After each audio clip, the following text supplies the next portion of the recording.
Mon client m'a dit, vous n'êtes pas un expert.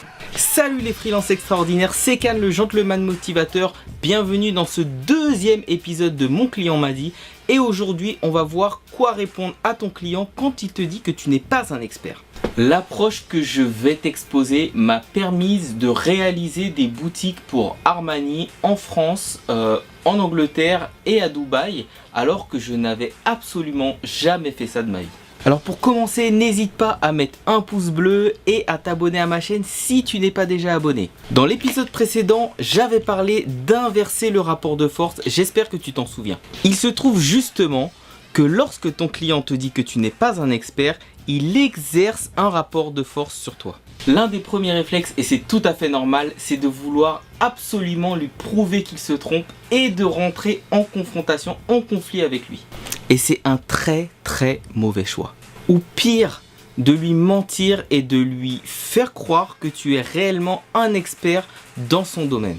Oui, j'ai réalisé énormément de projets dans votre domaine. Mytho! Bref, il ne faut jamais mentir à son client. C'est un domaine où il y a énormément de turnover et tu peux tomber sur quelqu'un qui a peut-être déjà travaillé dans une boîte où tu prétends avoir travaillé. La première chose à faire, c'est de valider la pensée du client. Il pense qu'il a raison et il faut lui montrer qu'il a raison effectivement et ne pas lutter. Ensuite, il faut trouver une faille dans son raisonnement et lentement s'immiscer dans cette faille pour trouver une issue favorable. La réalité, c'est que si tu rentres dans un conflit avec ce client, tu ne pourras jamais gagner parce qu'au final, c'est lui qui a le dernier mot. En bref, il faut faire à peu près comme dans les arts martiaux, c'est-à-dire profiter de son énergie pour l'emmener gentiment au sol et le mettre en PLS.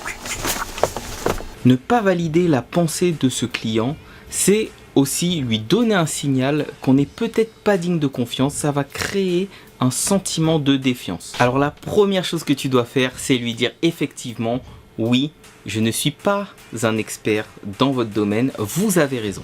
Mais ensuite, c'est là où tu as toute l'opportunité d'argumenter. 3 exemples d'argumentation.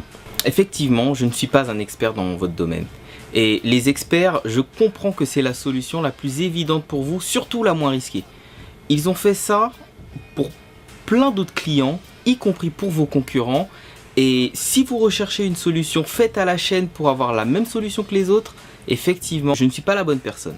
En faisant ça, tu lui ouvres les yeux sur le fait qu'il veut peut-être quelque chose de différent. Autre argumentation, dans un régime un peu plus positif, tu pourrais lui dire « Effectivement, je ne suis pas un expert ». Et je pense que si vous voulez un nouveau, alors ça peut être un nouveau site, un nouveau logo, peu importe ce qu'il demande, c'est justement parce que vous cherchez quelque chose d'innovant, quelque chose de nouveau, quelque chose de différent. Je ne suis pas expert dans votre domaine et justement, un regard neuf, ça va vous apporter quelque chose de différent. Un regard neuf. Et la troisième approche, celle que moi je préfère personnellement, c'est celle de faire équipe avec son client. Effectivement, je ne suis pas un expert dans votre domaine. D'ailleurs, je ne prétends pas le connaître mieux que vous. En revanche, ce à quoi je prétends, c'est de faire équipe avec mes clients et mes méthodes me permettent de combiner votre savoir et mes compétences pour pouvoir offrir ce qu'il y a de mieux à vos clients. Voilà, tous les conseils que je te donne sur ma chaîne, ce sont des conseils que j'ai appliqués et que j'applique encore aujourd'hui. Depuis 16 ans que je suis à mon compte et de nombreux autres conseils vont suivre sur ma chaîne.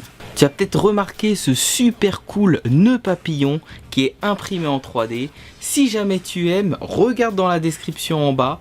Tu peux en acheter, je te fais une réduction de 20% sur mon site beatstaylor.com.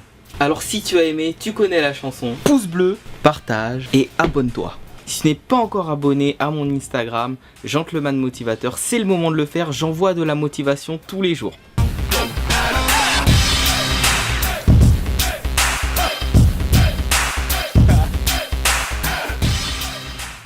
Mytho, mytho.